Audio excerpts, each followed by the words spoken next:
Oke, kembali lagi di Indonesia Investment Forum bersama saya Ruby Herman, dan di episode kali ini kita membahas tentang investment properti di Australia, dan sudah hadir bersama saya ada Mr. Gaudi Agaton.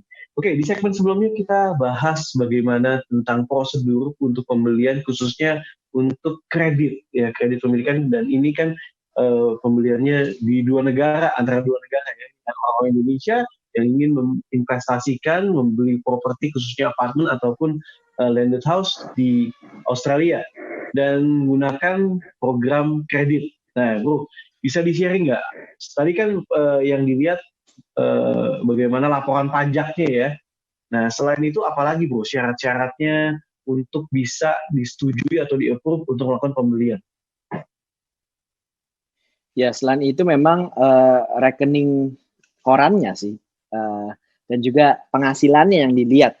Kalau mereka bekerja sebagai profesional, yes. Kalau mereka misalkan direktur dari perusahaan atau manajer ya, penghasilannya dilihat sih. Dan juga tergantung si pembeli ini belinya yang harga berapa kan, dan DP-nya berapa. Kalau mereka cuma sebenarnya KPR-nya hanya 40%-nya atau 30%-nya pasti jauh lebih gampang untuk approval-nya ya.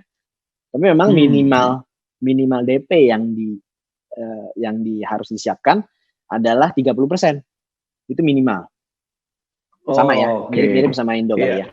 Mirip sama Indonesia ya. Yeah. Nah, kemudahan-kemudahan apa ya yang ditawarkan khususnya dari Australia untuk pembelian? Tadi kan selain DP, awalnya yang pertama kan di pembelian di awal 10%, lalu pas mau akad kredit harus minimal 30% kan? Nah, kemudian apa lagi nih yang menjadi mungkin dari pendapatan harus berapa kalinya, dari cicilan gitu. Cicilannya berapa kalinya, ada syarat-syaratnya nggak? Nggak ada sih. Oh ya, salah satunya yang memudahkan adalah itu jangka waktu KPR-nya itu bisa 30 tahun. Wow, ini yang menarik. 30 tahun. Usianya maksimal berapa? Usia maksimal untuk pekerja itu 58 kalau nggak salah. Ya. Tapi memang ya? Itu biasanya bisa di-extend. Dan yang bikin menarik adalah kredit tersebut bisa di-over kredit nanti ke anaknya pada saat usianya mentok. Oh, bisa ya, wow. Iya, jadi nanti anaknya yang take over, kemudian bisa lagi diperpanjang. Bisa lagi diperpanjang? Ada. Dan ada beberapa kasus, mungkin bukan untuk foreigner ya, tapi ada beberapa kasus itu di mana kita KPR rumah boleh hanya membayarkan bunganya saja, tidak pokoknya. Yes, ini hitungan buat investor sebenarnya ya. Kalau kita hanya bayar bunganya saja, artinya dan properti tersebut kita sewakan, uang sewa sudah bisa mengcover bunga bank. Uang sewa bisa mengcover, wow. Sudah menutup, yes. Jadi secara investasi hanya 30%-nya aja yang harus disiapkan ya minimal.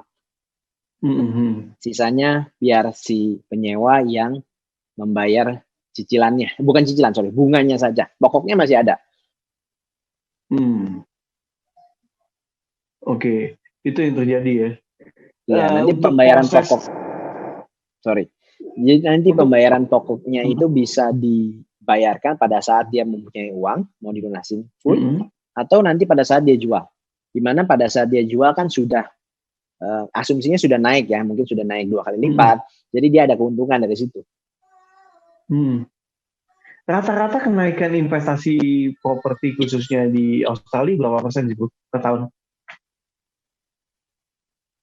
Rata-rata properti Australia itu biasanya secara historically dia double the price selama 10 tahun.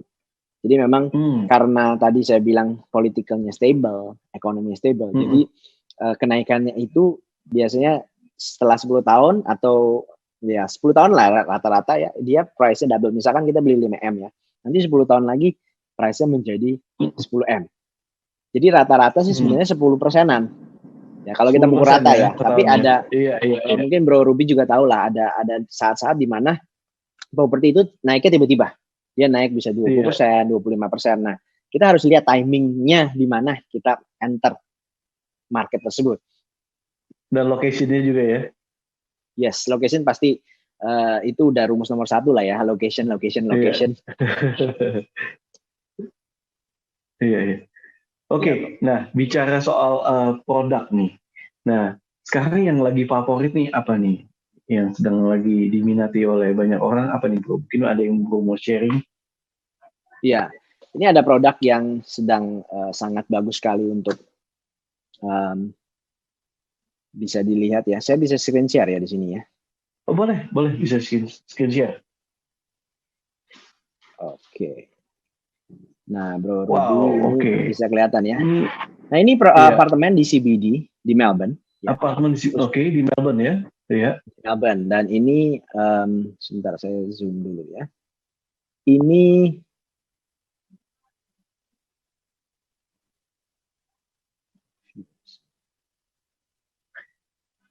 saat ini belum jadi ya, Bro?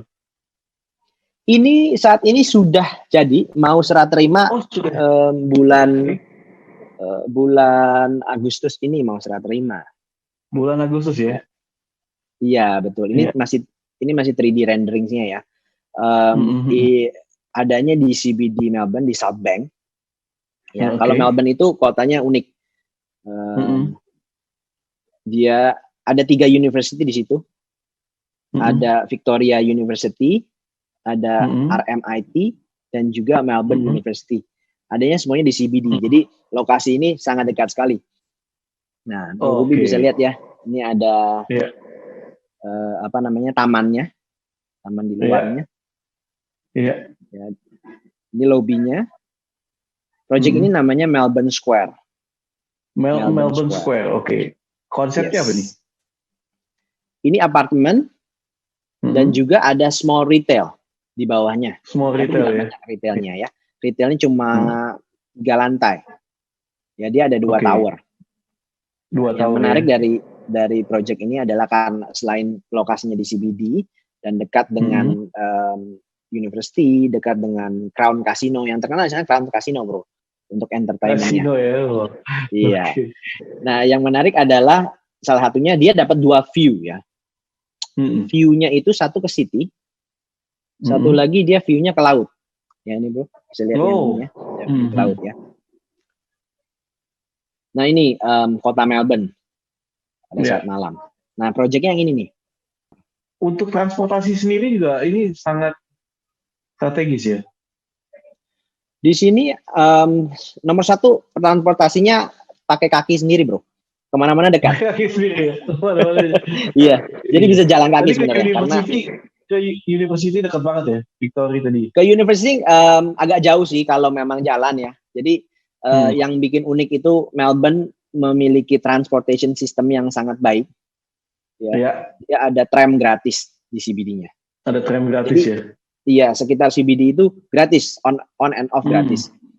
Nah ini projectnya.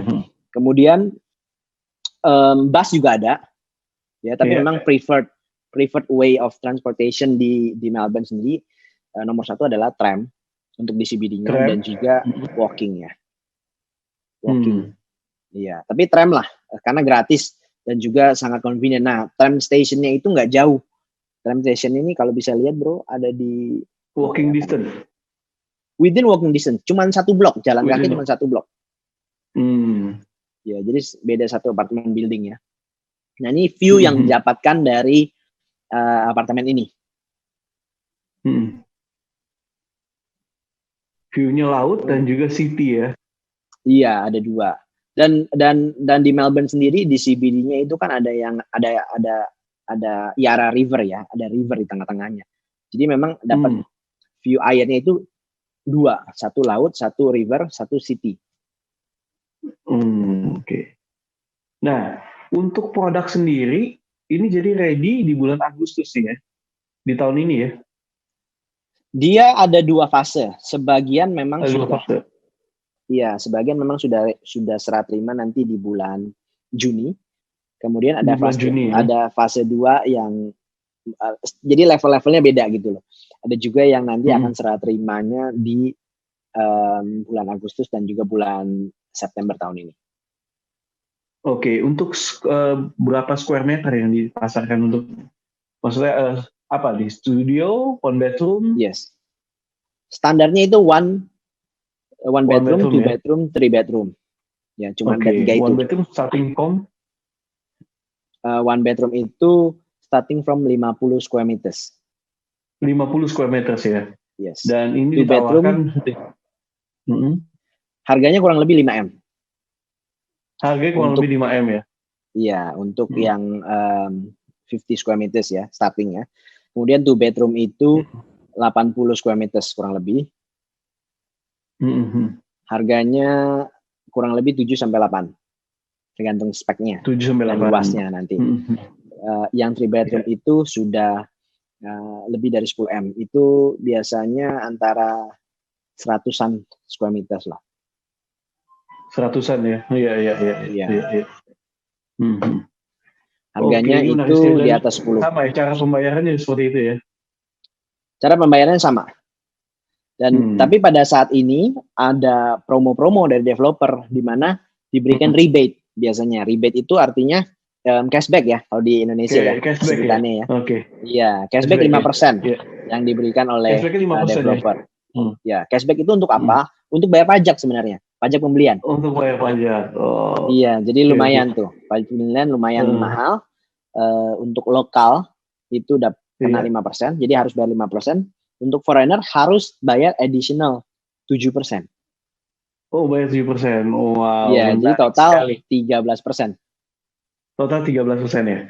Oke, sebelum kita lanjut ke informasi lebih detail lagi, kita mau break dulu. Bung Dodi, thank you udah sharing. Oke, sahabat Eljon. Ya. Ini nggak berasa waktu cepat sekali, tapi kita akan masih ada satu segmen lagi. Kita akan bahas lebih detail lagi tentang properti investment di Australia, khususnya di Melbourne. Kita akan kembali setelah pesan-pesan berikut ini.